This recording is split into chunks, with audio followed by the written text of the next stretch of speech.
السلام عليكم الإخوان، نتمنى تكونوا كاملين بخير وعلى خير نتوما كتفرجوا في هاد الفيديو. الفيديو الإخوان غادي نشوفوا اشنو قالوا محللين بي ان سبورت بخصوص القضية ديال الحكيم زياش اليوم، وبخصوص عدم المشاركة ديالو ضد ريال مدريد. المهم بلا ما نطول عليكم الإخوان دخلوا ديك التفاصيل.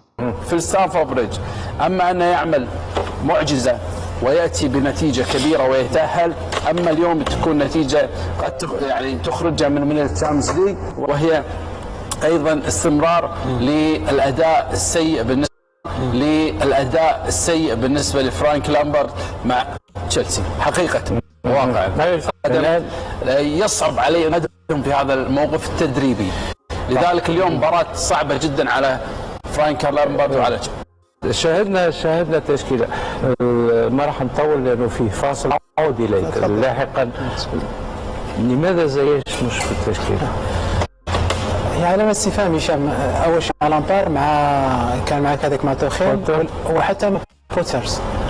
اللاعب اللي شاهد مع المنتخب المغرب يلعب باريحيه، اللاعب هو عقليته صحيحه، لكن لاعب مع المؤهلات يجب المدرب كيف يتعامل معاه. لاعب عنده كل الامكانيات، يحتاج الى ثقه المدرب.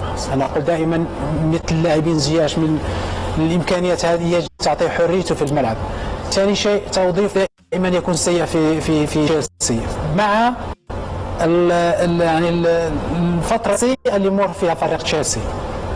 اللاعب واحد ما يمكنش يعمل الكل، لازم يكون فريق ككل، وبالتالي هي مشكله فريق، مشكله اسلوب لعب، مشكله مدرب، مشكله لاعبين، مشكله تحفيز اللاعبين، اشياء كثيره. اليوم التشكيل هشام، لامبار خايف يخسر اليوم، مش عنده رده فعل انه يفوز، خايف يخسر اليوم من ريال مدريد. يلعب خمس لاعبين عندهم نفس لاعبين نفس المواصفات.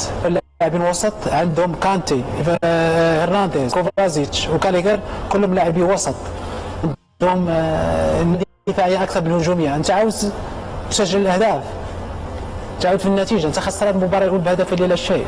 صح. المفروض يعني تغامر اكثر، دخل مهاجمين، عنده سيرلينك، عنده كوفازيتش، عنده زياش، عنده لاعبين كثر، مودريك، هذو كلهم لاعبين عندهم. خايف انه يخسر اليوم. طيب الليله